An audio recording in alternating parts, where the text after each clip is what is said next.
Trials and troubles and too much sin, test will occur. Running a race we will never win without the word.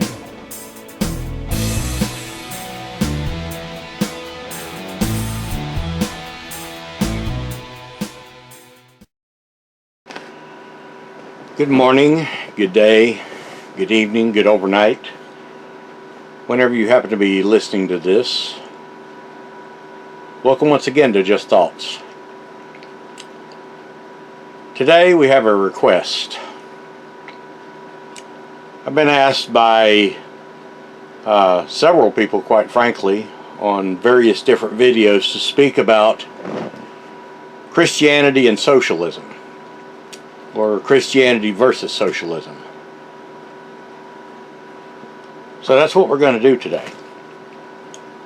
This is not going to be a Bible study like usual. I could certainly make it into a Bible study, but I think I've already covered the pertinent areas to do with things like Jacob and Esau, Gog and Magog, and the Sadducees and what they represented. I have many specific studies that may not be named socialism versus Christianity, but I do talk about them, quite frankly, and also those places in the Bible, in the books that I've taught, that is to say the entire Bible, you can find that information. Some of you are probably wondering, why is Bruce taking so long in between lectures or Bible studies or what have you? So I'm just going to dump this out there. I'm not asking for anyone's pity or anything like that. I'm just letting you know what's going on. My mother is 94 years old, and as a 94-year-old woman, she has lost her memory. She doesn't realize she's lost her memory. And it's a very difficult thing to live with, to have to repeat yourself 8, 10, 20 times a day, to be asked the same questions over and over again. Not only this, my sister has had a nervous breakdown, of which I am trying to get her in to see a doctor who can help her. There are many things going on in my life, and I don't get on here and spout them and talk about them, and I really am kind of a personal person. I don't really like to air my dirty laundry or speak of the things that are going on in my life, because we all have struggles. But it is very hard for me to make the time to do these things now, especially of late. It was hard before, because I've been dealing with this for a number of years now. And now it's reached kind of like critical mass. So I intend to keep doing studies. I intend to keep doing talks. I intend to keep doing whatever. You know, getting on here and having visits. That's basically what today will be, is a visit. Talking about the subject of Christianity versus socialism. But there are all kinds of things going on in my life. I have so many responsibilities to deal with. My work, taking care of 2 people. I've lost my brother, who passed away a couple of years ago, and there are just things that are not widely talked about that I don't get on here and say every time something's wrong, that we have to deal with on a day-to-day basis. And I know many of you can understand that, because life is a struggle. So many people are misled to think that we're supposed to have everything we want and be just happy-go-lucky and all of that, but that's not what this life is about. Our portion here is to serve our Father, just as it was for Peter or Paul, or the prophets who died for the witness of God, the apostles who died for the witness of Christ, all down through history. Life teaches us to live joyously, to live abundantly. And even the Bible says we can. So I have enough, but life is still a day-to-day, daily struggle with all kinds of aggravations. Sometimes I lose my temper. Sometimes I get angry with myself. Sometimes I'm very depressed and low.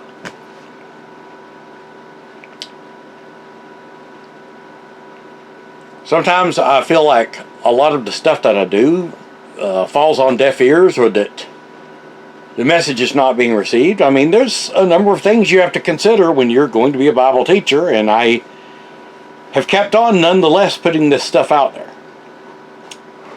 In other words, what I've been given, I feel from God. I'm not saying that God talked to me. I'm not saying it's a prophetic word like so many of these people do that get 80,000 views in an hour. But, you know, I have attained a certain amount of knowledge, which I believe has been given me from our Father, and the study of the languages, and learning what metaphors are, learning the manners of speech, learning history, seeing history. And it has taught me quite a bit, and I teach on those things which I know and am very confident in. If I were not confident in them, I would not teach on them in the first place. But anyway, just be patient with me. I'm doing the best I can. I really wanted to do a Bible study today, but I don't have anything prepared. I have not had time to prepare anything. I mean, I know it probably seems to some people like, well, you have had time to do them in the past. Why do you not have them now? Well, life is full of responsibilities. Life is full of things that have to take precedence because they have to be done now. And the load does not get easier as you get older. It gets heavier, and you're constantly climbing a hill, and the grade is steeper as you get older. And I know some of you can identify with exactly what I'm talking about. I know your lives are all not that in a bag of chips, or that you're not happy all the time, or that you're depressed, or you're having your own struggles with this, that, or the other. And sometimes you even question God. Why? Why does this have to be? Well, apparently it is necessary. It's an exercise for us to make us stronger so that we can be useful to God. That's how I have to sit and make logic out of it. So that being said, let's get on with this little talk here that we're going to have about Christianity versus socialism. Now,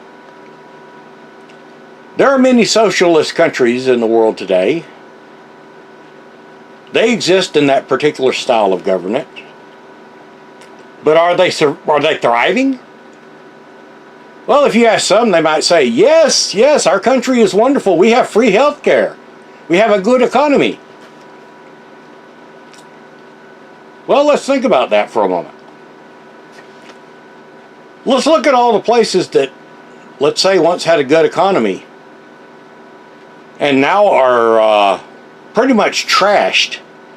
I mean, look at modern Germany. Look at France. Look at Venezuela. You know, there's places around the world that we can go to where they say, oh, things are great for us. Then why are people getting out of those places as hard as they can go? Why did people leave all the blue states and come flocking into Florida? It's not because it was great. In other words, where they were was not so great that they weren't willing to leave it to get away from it. It was because of the socialist policies that have been enacted there. You know, if we go back to history, speaking of Germany I just mentioned, Nazi Germany, before the war, had a thriving economy. They had created many jobs. They were building the Autobahn. They were producing massive warships, which means that metal factories had to turn out metal. They were a powerhouse nation. They were turning out submarines. And they were turning out submarines that, in the time that they were turning them out, were the most advanced submarines in the world. They were producing many kinds of weapons of war. They brought out the Volkswagen. Very successful car for so many years. The company still exists today. And for their war machine weapons, they were making artillery and ammo. And they had success in the private sector. Good wages even for the poor. But were they actually successful, is the question. No, they were not. It was the calm before the storm.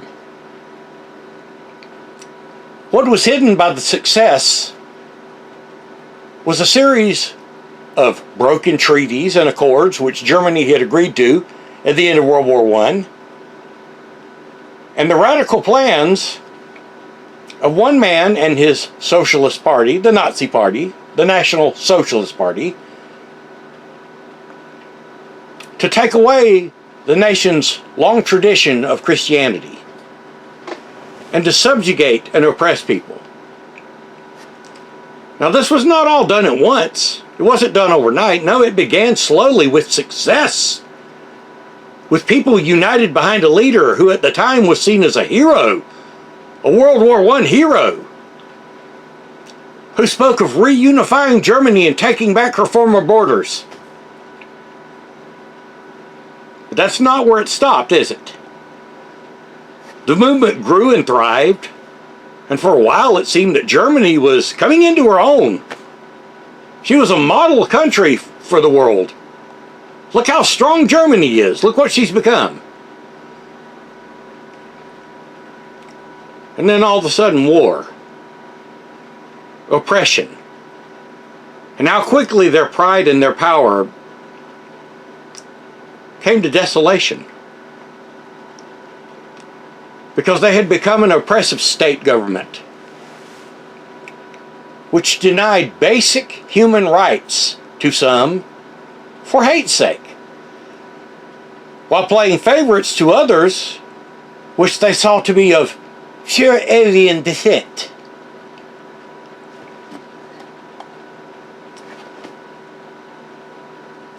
And then the war. The war machine came to life, and it thirsted for blood. And by the time that the people began to wake up to what was happening, they could not speak against it, for fear of the government, for fear of being tried and shot as traitors or as disloyal. In other words, German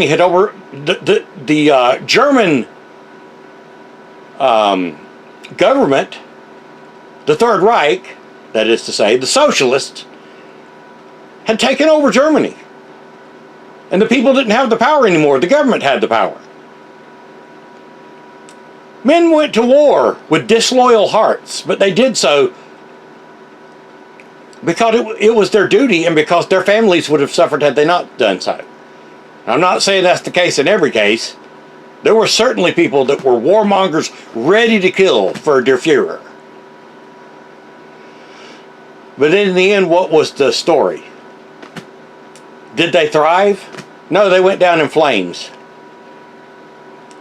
In the wake of that war was left destruction, death, and desolation. But way back at the beginning, before anyone knew what was going to come to pass, and times were good and people were content and happy to follow their patriotic leader and his new government that called for socialism via Nazism, the people were sold on this idea. Because it was the people of the socialists were seen as the party of the people, the party of the working class, the party of the voiceless and disenfranchised. So naturally people hopped on the bandwagon thinking it was the beginning of some new great era and time of prosperity. But in the end, the cost was well over 9 million souls. In other words, 9 million people or more were killed by Nazi Germany, plus all the people lost in the war, plus all the collateral damage, plus all the countries destroyed by Germany.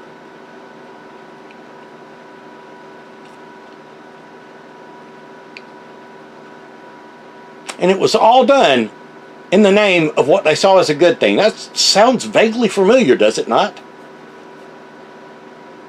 You know, if you know your history, you can go back to even before Germany, to Napoleon, or to various other times in history, like what happened in Russia. just after World War I. When the form of government, which was monarchy, Christian monarchy, that had ruled Russia for hundreds of years, was overthrown in 1918, and the king, the Tsar, and his family were killed.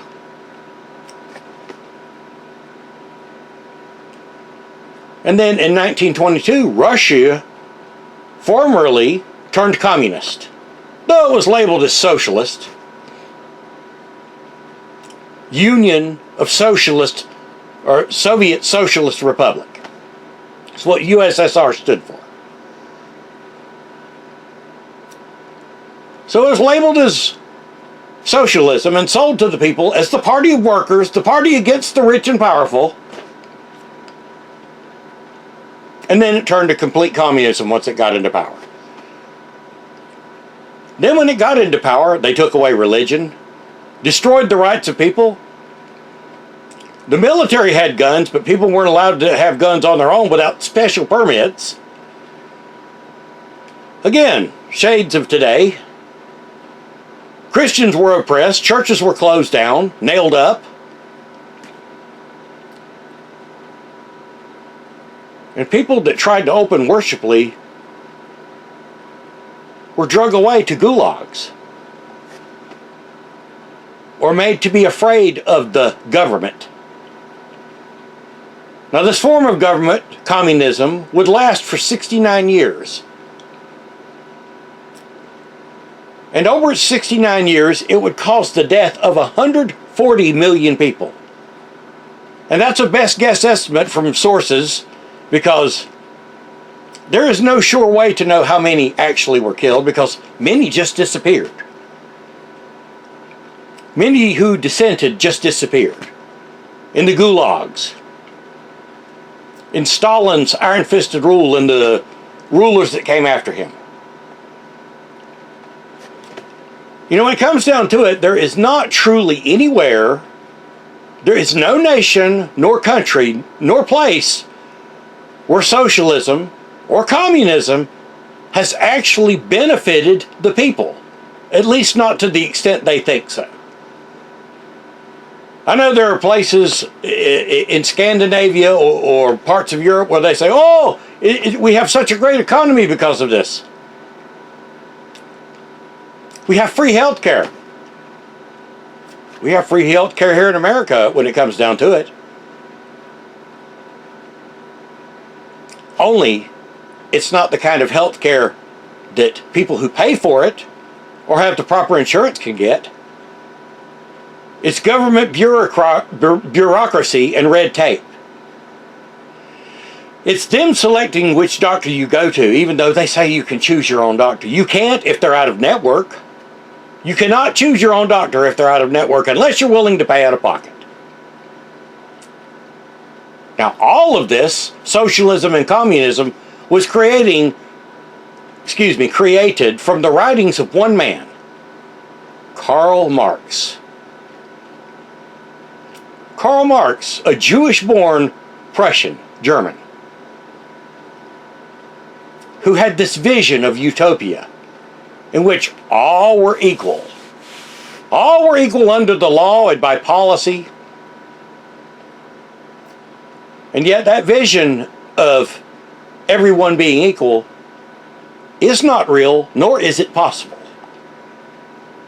Equality and everyone being equal is not the same thing, though they are mistaken for one another because they both use the word equal. See, equality is one thing. That's basic human rights. But saying that all must be equal is not as benign and virtuous as it sounds.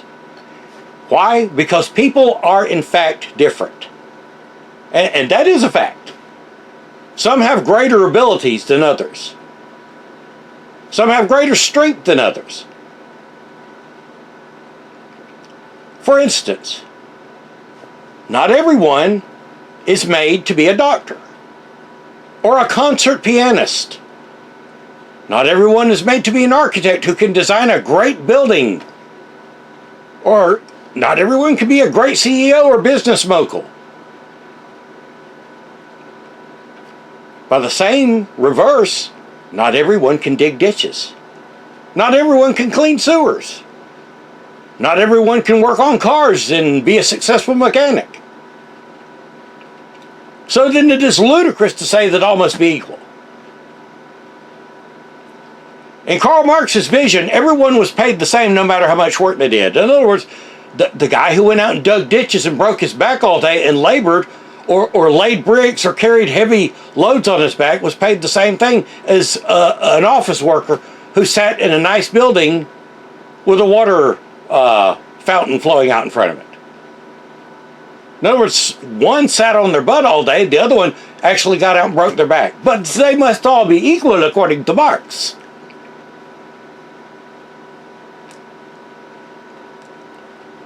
This is all confusion of words, and it's one of Satan's favorite little games to play.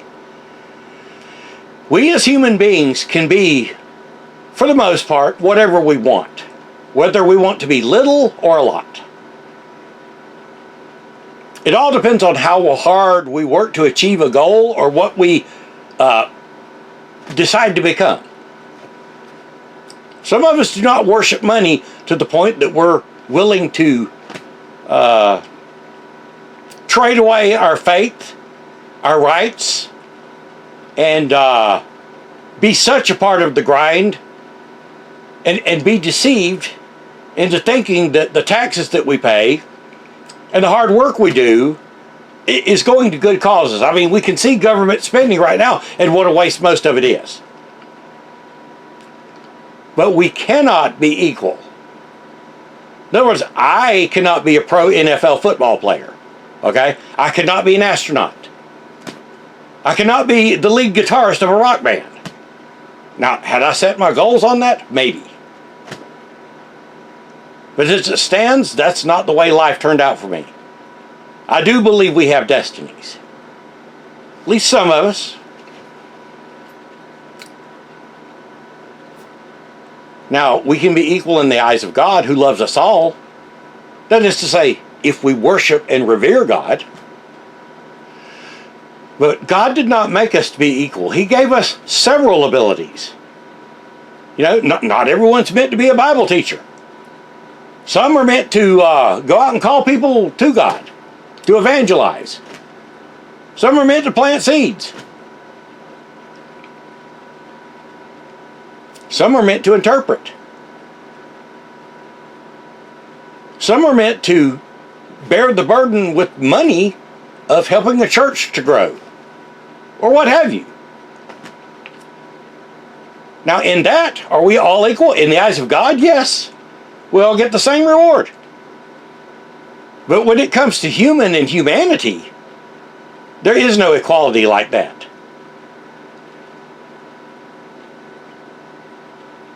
So many people on this planet now choose to ignore God. In other words, they have free will. They choose not to love God. Others are caught up in themselves, narcissistic, self-centered. They choose their own selves and their pleasures in life as their objects of love. There are some who by free will make a choice,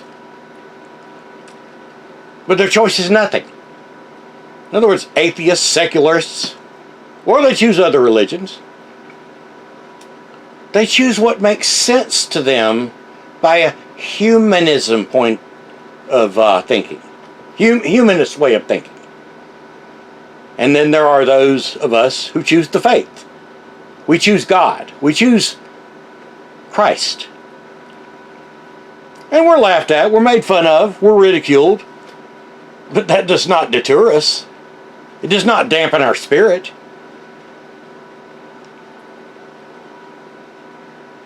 One thing that really gripes my hind end is those who call themselves socialist Christians.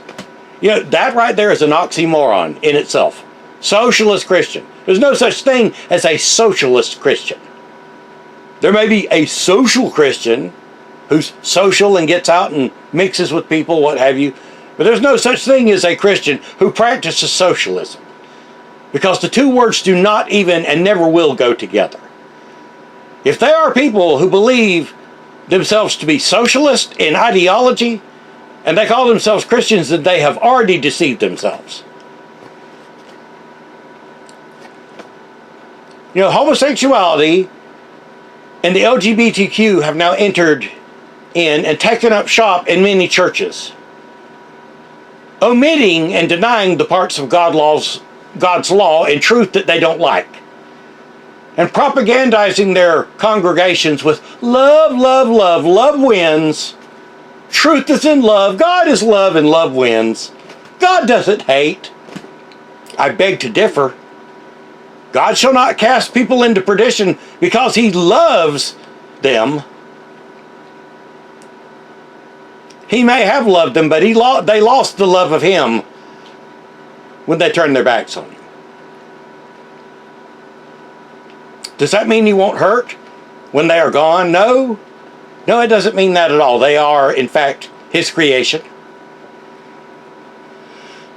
But do these people propagandizing churches with homosexuality, with socialism, with all that, does that make Christianity flawed? No. Does it make the message of Christ flawed? No. It means there is an infection that has invaded the body of the weaker-minded Christians who buy into that nonsense. That absolute horse crap.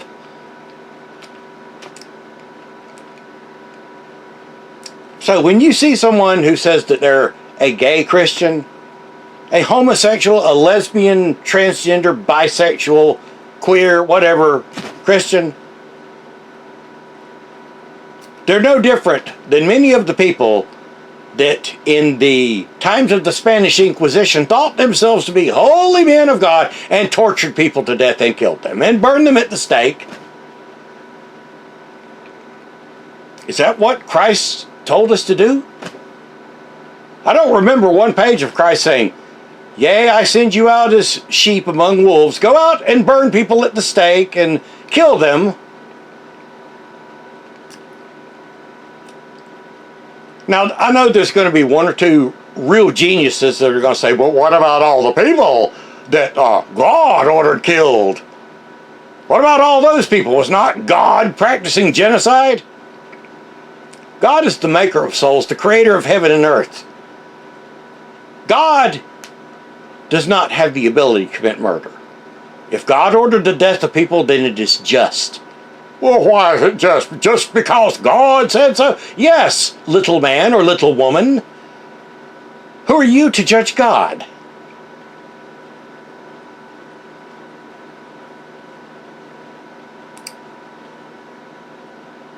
God is not capable of murder. If God ordered people killed, then they were doing perversion. They were mocking God. They had intermixed with fallen angels. Or they had done things to anger God to a point that he killed them off the face of the earth. As an example to us.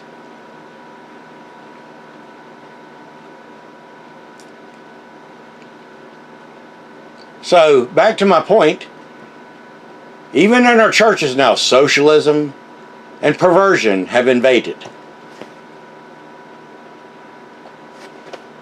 What was once a shame, sinful, and quite frankly a mental illness has now been taken up by Christianity. And what was once the enemy of freedom has been taken up by Christianity and people of our free nation because of being spoiled. We take a long look at the history of socialism. Look at China, Cuba, Venezuela, France, Bangladesh, El Salvador, Ecuador, Greece, just to name a few. Look at their countries and how the dollar has fallen away. Look at how much suffering and bad times have come upon these places. Well, China seems to be doing well. Yeah, how does China get rich? Off our money. Because we buy their crap. We're paying a communist country to be more communist, quite frankly. But did the Chinese treat their people fairly? No. Did the people of Cuba that came to America on the boats, and all of the people that have been crossing the border for years and of late without any checks or balances, why do you think they were fleeing their countries? Because it's so wonderful in their communist nations?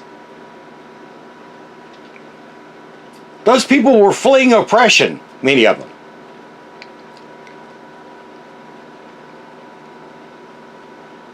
But breaking the law is still breaking the law, is it not? All of these places I've mentioned, plus many more that I have not mentioned, Laos, for instance, all kinds of parts of Indochina, are all some of the poorest nations on earth. North Korea. Oh yes, they've got technology, but they step on the back of their own people. They're not free. They don't know the kind of freedoms that we have here in America.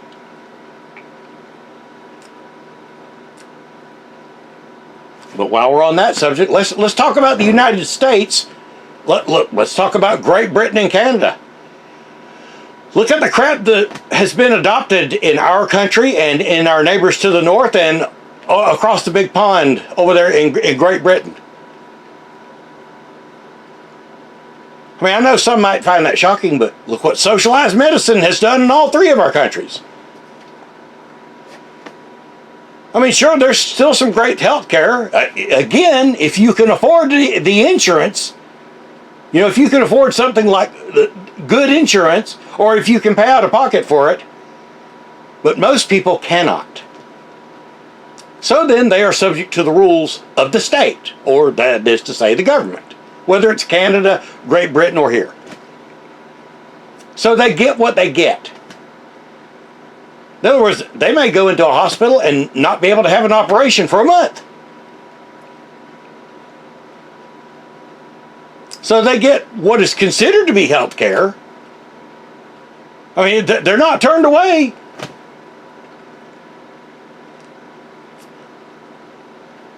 But it's low health care.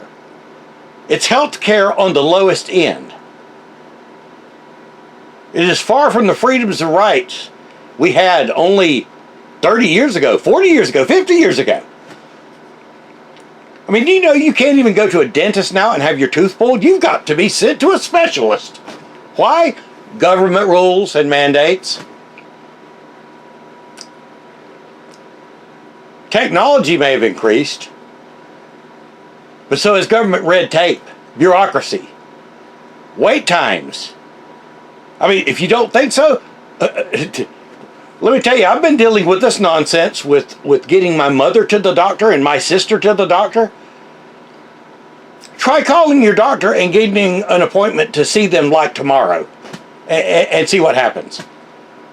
9 times out of 10, you're going to get a phone that's answered by a computer with a menu that's going to tell you, press 2 for English. Press uno para español. Instead of being able to talk to a real human being the way it always was when I was young. When you called an office, you talked to someone right then. Now you talk to a computer. If this is an emergency, please dial 911 or report to an emergency room.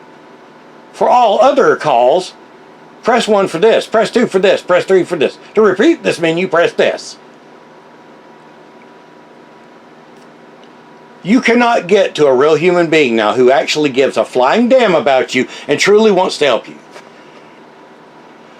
That is to say, when you're on the phone. I'm not saying that all these doctors that are in the healthcare system are bad. Many of them, God knows they're trying.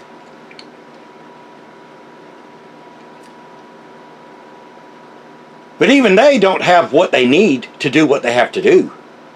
Oftentimes.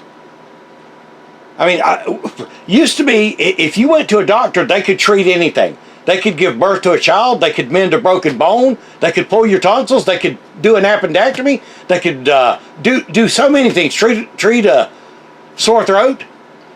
Not now. Now you've got to go to a specialist, an ear, nose, and throat guy. You've got to go to a specialist for every little part of your body. And to do that, you have to have a referral. You didn't have to have a referral when I was growing up. You went to the doctor and the doctor dealt with you. And if he couldn't handle you, he sent you to a specialist. And you didn't have to have a referral to see the specialist. You could have called the specialist on the phone and said, look, I need your help. I don't think my practicing doctor is capable of handling this. And they would have made an appointment to get you in there, according to how bad you were off. Not today. You know, I have been trying for 6 months to get my sister in to see someone to help her. Meanwhile, I've been taking her to a low-income place. To several low-income places, which have not helped her one iota, but simply pushed pills upon her.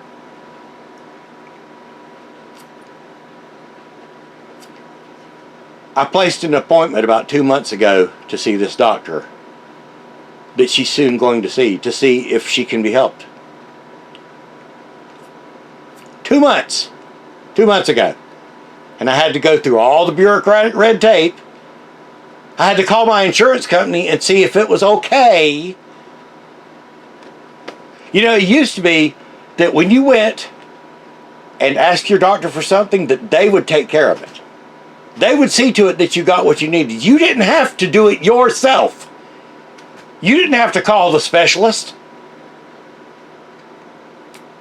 I mean, you could. That was your option, but you didn't have to.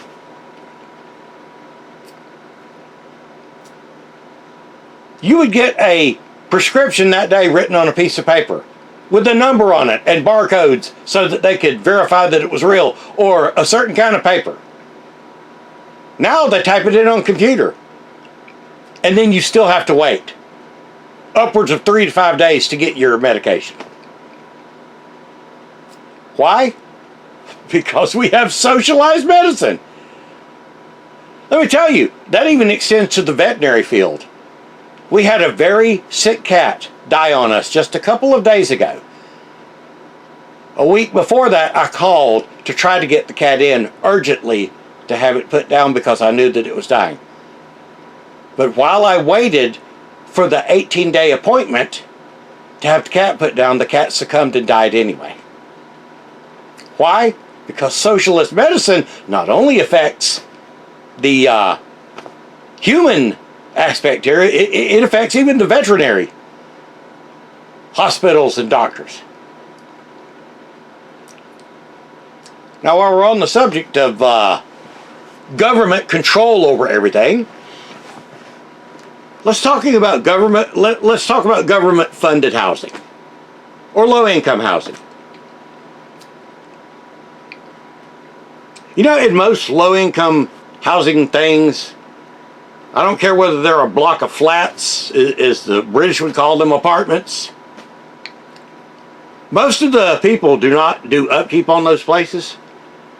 In other words, you'll have, if there's a storm comes along, like we had here in Florida, where it gets flooded, or part of the roof is torn off, or shingles go missing, rooms get flooded, and then black bacteria and mold grows.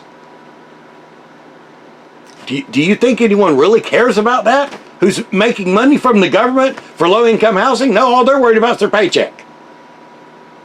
Now, they have rules that they're supposed to follow, but they skirt the rules and don't get what they want, or don't get what is supposed to be done.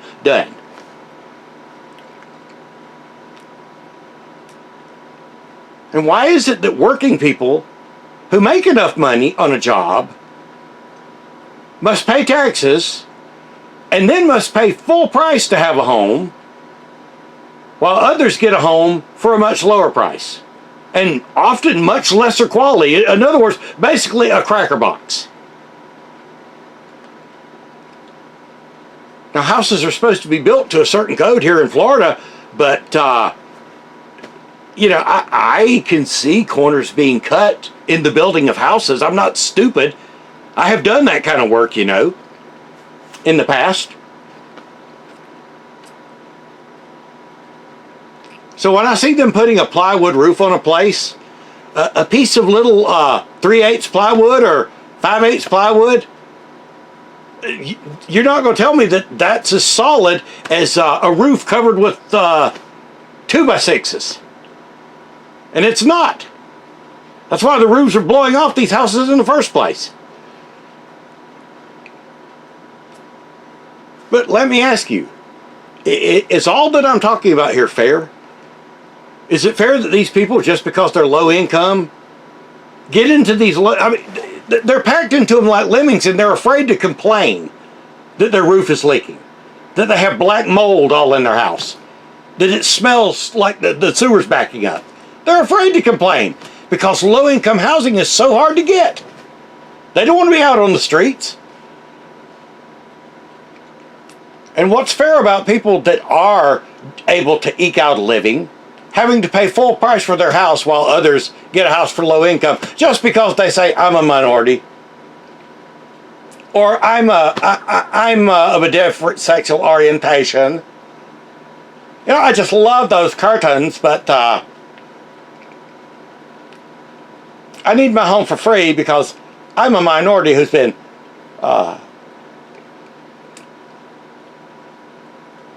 discriminated against.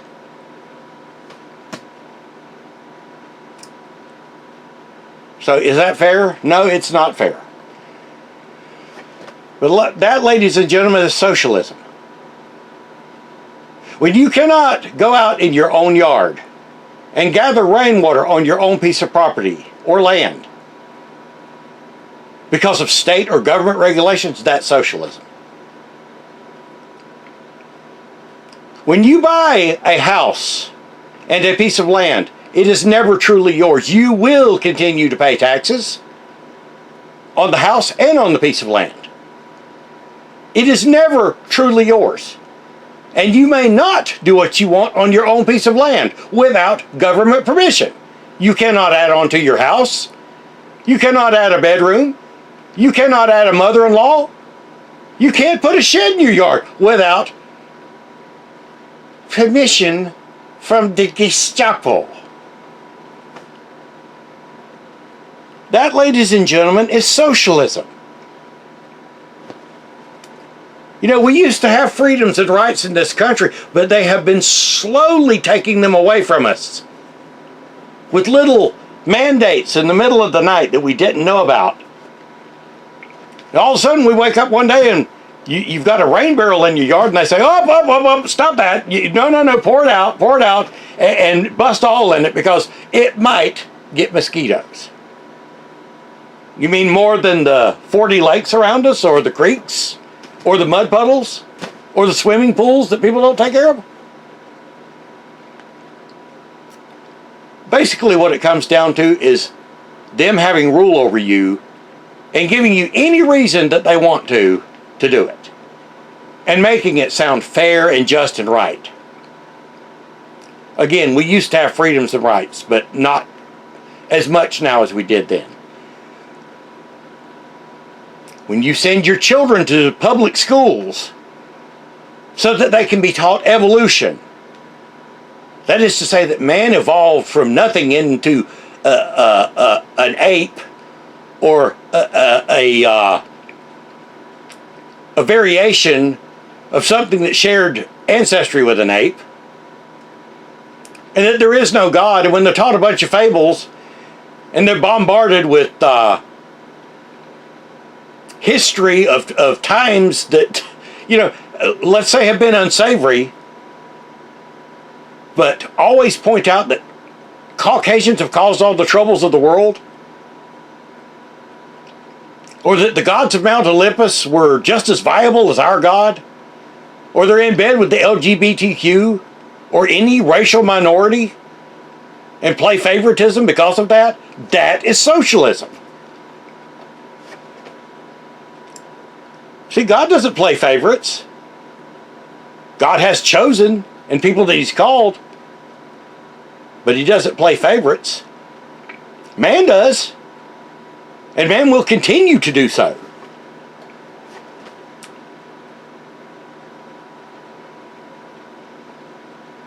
You know, when your insurance premiums are so high that you can barely afford them or not afford them at all, the government offers you substandard insurance, but only if you follow their stringent rules, which is to say, socialism. In other words, we'll take care of you. You can choose whatever doctor you want of the lowly class doctors that we give you. Again, many of these people are trying. I don't want anyone to get the idea that I think that all doctors are bad or not qualified. I don't think that. But I also know the kind of nonsense when I've taken family members in to see psychiatrists and there's LGBTQ pride flags on the wall. I mean, that's mental illness right there. And if the people that are treating mental illness believe in that crap, then how mentally fit are they to be teaching other people or to be helping other people?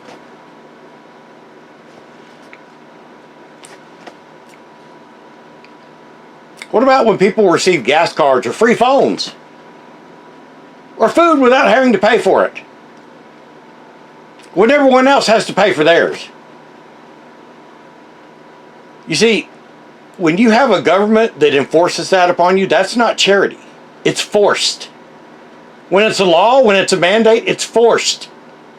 Charity is when others who have more give out of the love of their fellow man or woman. You know, if when I say fellow man, I mean mankind, which includes both.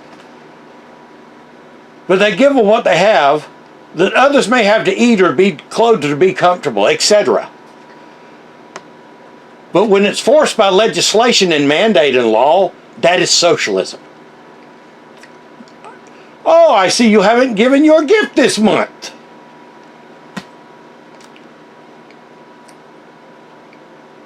Well, we may have to come and pay you a visit. You know, when you're a person like me and several others that I know who have no children, but you're forced to pay for the education of other people's children, when the children are being brainwashed with modern dogma which has no respect to God, and it is the law that you pay for that, whether you have children or not, that's socialism. I have no qualms about paying taxes to protect my country. I have no qualms about paying taxes to do good and righteous things. But when there is so much spending that is now being uncovered that was going for absolute horse crap, and to fund wars in other countries which we never should have gotten involved in, that is socialism. You know, I could go on and on with policies and laws, not only from our own nation, but our neighbors and the people that we came from in Europe or other peoples of the world and other countries. But hopefully I've made my point. In other words, if socialism were so fair and so virtuous and so wonderful, then why would those of us who know the truth about it dislike it and hate it so much? Those of us who stand on biblical principles. You know, I could go into the biblical aspect of this and teach again the lesson of Jacob and Esau.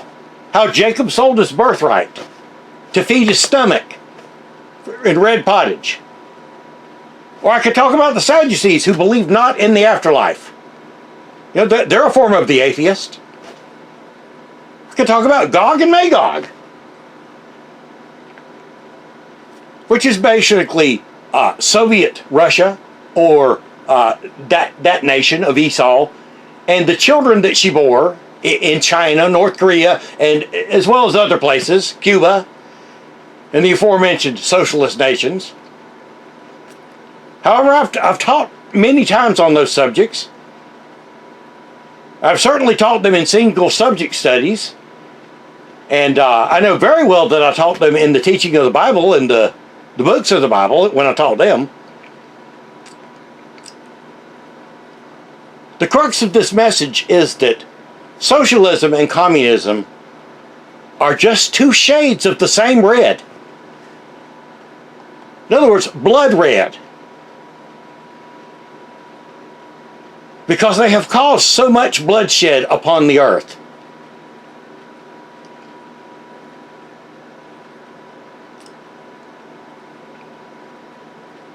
And I'll tell you right now,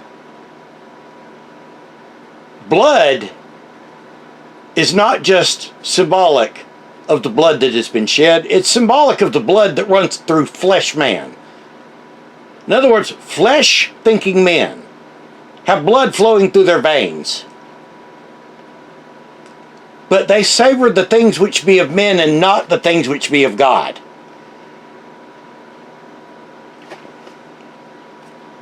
You know, I've even heard people, and I've seen videos on this. God help me, you just about want to punch the computer screen. But I've heard people say, well, Jesus Christ was a socialist. That, in and of itself, is one of the most colossally moronic statements that I've ever heard in my life.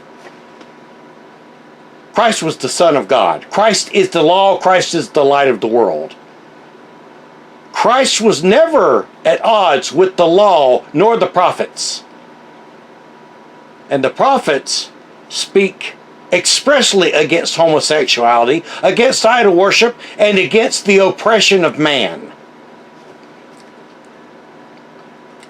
Some have said, well, Christ didn't speak nothing about homosexuality. Wrong!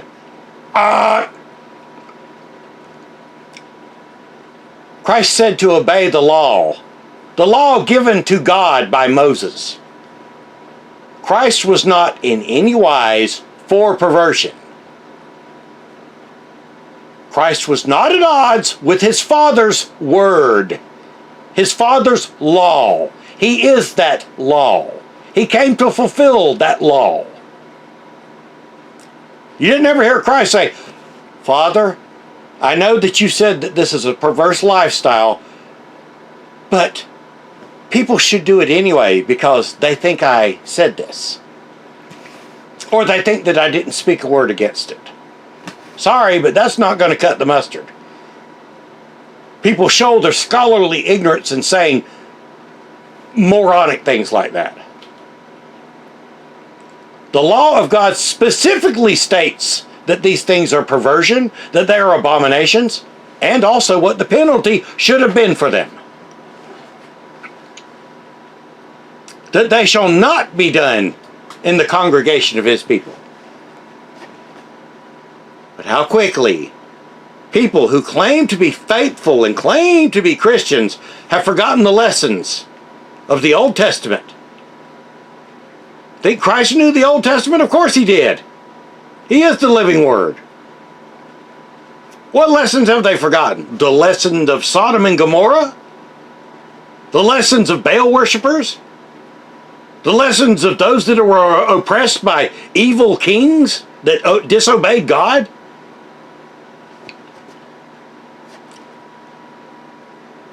I want to ask you another question.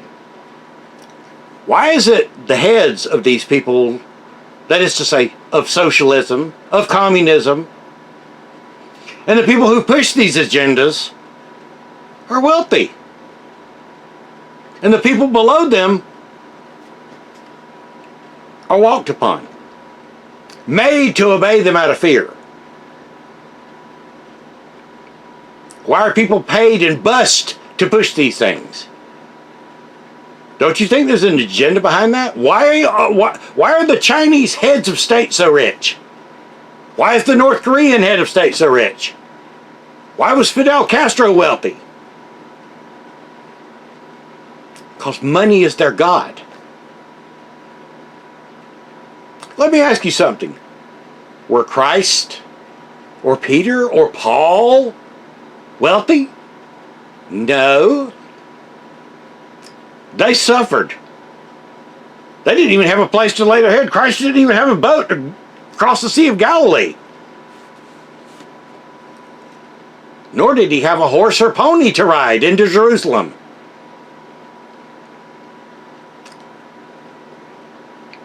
He was a humble man, as are his servants.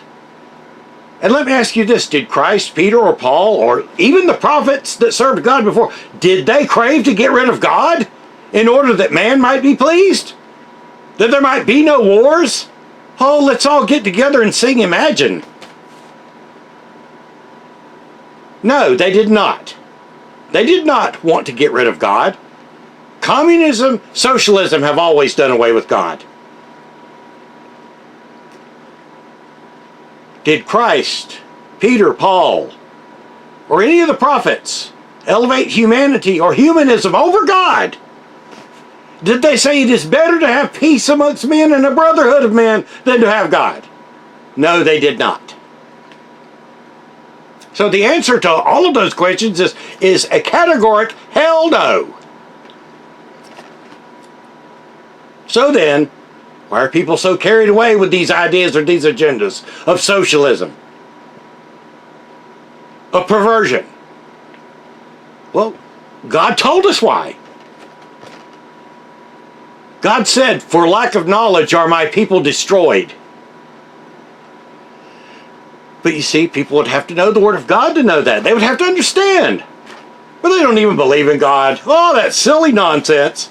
Silly superstitions of religion. You know, history is a great teacher, but they don't know history either because they haven't been taught it. They've been taught agendas in school. The Word of God is the greatest teacher. History is a great teacher, again. But people don't know either. Now, I've heard people say, well, Jesus did miracles and he fed people without expecting pay. Therefore, that makes him a socialist. And he was all accepting of everyone. That makes him socialist. No, it doesn't.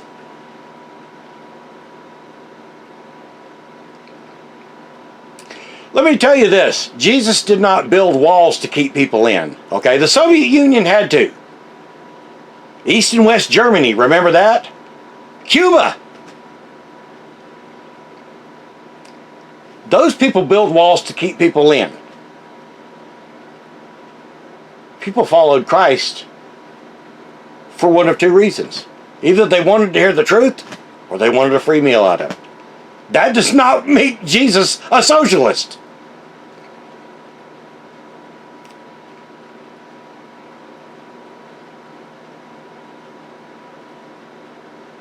And if people were socialist or communist minded and thought so highly of Jesus, why have they done away with Christianity and put God less than even secondary?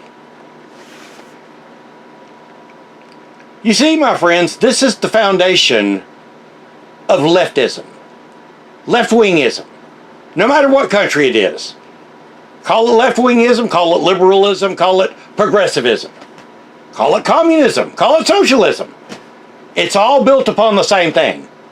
Old Esau invading us on our own soil, from our own people.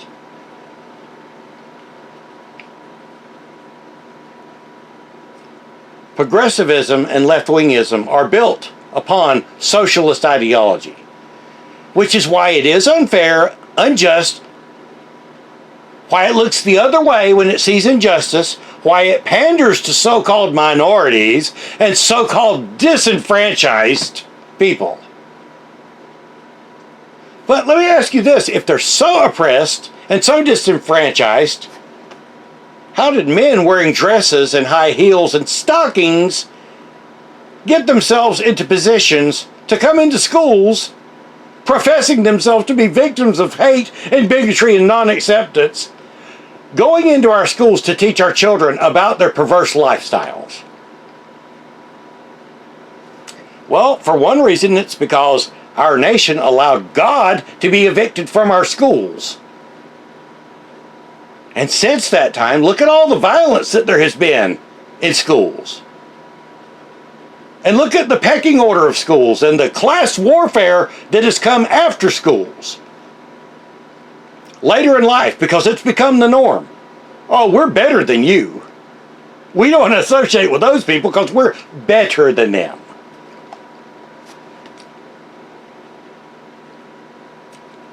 Let me tell you a little bit about human psychology here for a moment. Just because someone claims to be a thing doesn't mean they are a thing. If a man claims to be a frog and says, ribbit, ribbit, that doesn't mean he's a frog. It means he's mentally ill. If a man claims to be a woman, he's not. If a woman claims to be a man, she's not. Instead of being labeled what they are, mentally ill, they're instead embraced. So again, just because someone says they're a victim of something, it does not follow that they are a victim. And I'm speaking along the vein I'm talking of, okay? I'm speaking in the vein I'm talking of. I know that there are real people who claim to be victims who are victims. But these people who are doing this, who are getting into power, who are pushing their philosophy, who are pushing critical race theory, who are pushing homosexuality and LGBTQ doctrine, they're a tool and they are a means to an end. And the end, of course, is being total socialism. Removing the freedoms and rights of people. Forming a new matrix to bend to perversion. To bend to those that whine and say, I'm a victim because of my skin color.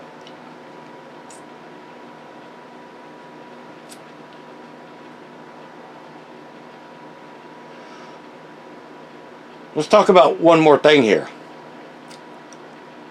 When we started this off, we talked about a hero in office, and I'm not comparing the two. But now we have another hero in office who is doing great and good things. He's a patriot. He's a self-professed Christian. He's signing executive order after executive order to do seemingly good things, to close our borders, to put tariffs and make trade more fair. But he has also begun an attack on our monetary system to stop the use of coinage. Again, it starts slowly.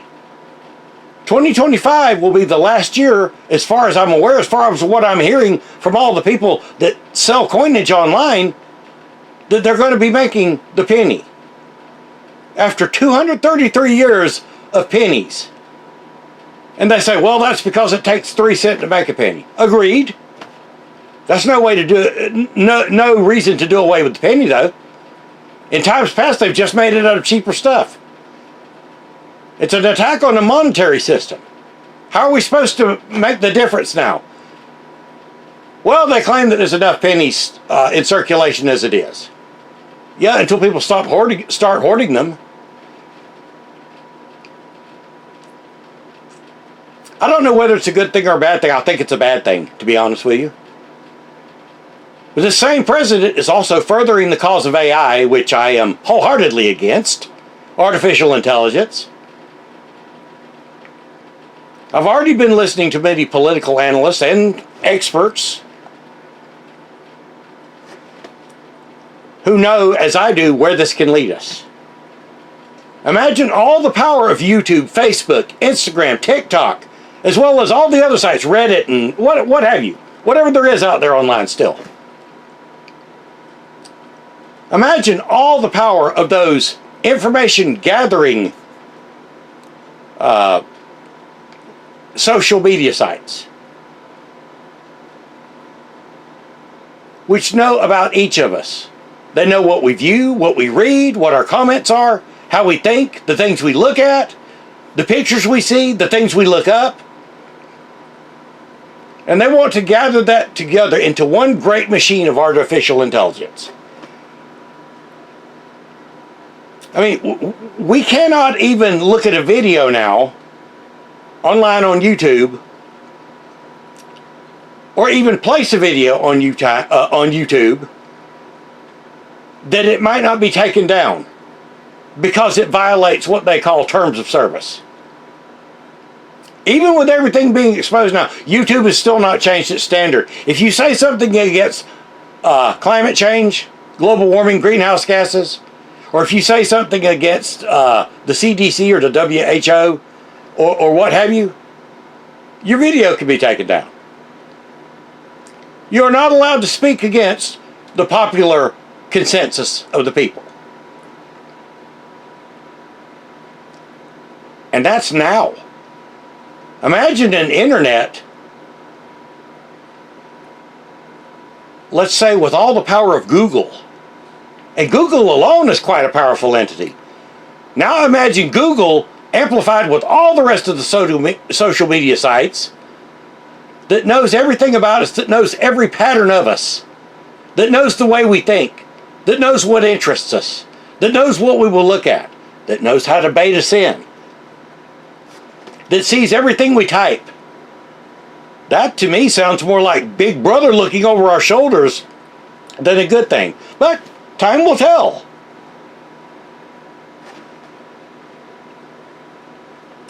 Let me just say, put your faith in God, not in men, no matter how patriotic or sincere they may seem to be. Maybe they are, maybe they aren't. But God is above all. In my view, the world was better off with some of the technology. If you don't think so, look around you. Every time I go into a doctor's office or a waiting room, or even just to somewhere that's where people are sitting around, a restaurant or what have you, everyone is sitting there looking into their damn smartphones or their iPads. They're addicted to the internet. I mean, I have actually seen people, when the internet goes down, go into a spaz attack. It's like they're on cocaine and someone took away their cocaine. It all comes down to what has been long said. Give them bread and circuses. Keep them entertained and they will not notice the bloodshed. They will not notice what's going on, the laws that are being written. And when the bad things come, they won't know what hit them. Control is the game of the world rulers, the shadow governments, the sons of Cain and of Satan. And they are in it to win. And though we know they will not, they may very well steal many souls from the very bosom of our Father. Brothers and sisters, always remain on watch. No matter what it looks like is going on now and prosperous times are coming, prophecy must and will be fulfilled. Things must come to pass, such as a new world government order shall rise up and shall receive a deadly wound. Then shall come the two witnesses and the Antichrist, the tribulation followed by the tribulation of Christ and the return of the true Christ. That is not up for debate, nor is it able to be changed, no matter how good things might look now or how much better they're looking than they have been for the last 4 years. Friends, there is always a calm before the storm. And since God told us ahead of time and warned us of the coming storm, no man, no country, nor any power can change what God has said shall surely come to pass. So don't look for it. Stay on watch. So there's a vast difference which anyone should be able to see between socialism and Christianity.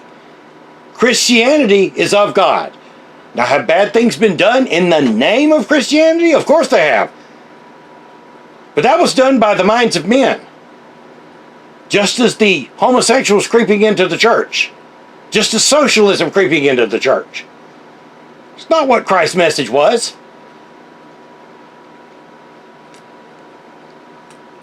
Matter of fact, his message was brotherly love. Caring about your fellow man. Well, isn't that what socialism teaches? Well, I don't know. There's a whole lot of people got dragged away by such great love of socialists that they put them in gulags in the frozen north of Russia, or they were killed in the fields of Cuba, or many other places, which is, again, why they fled.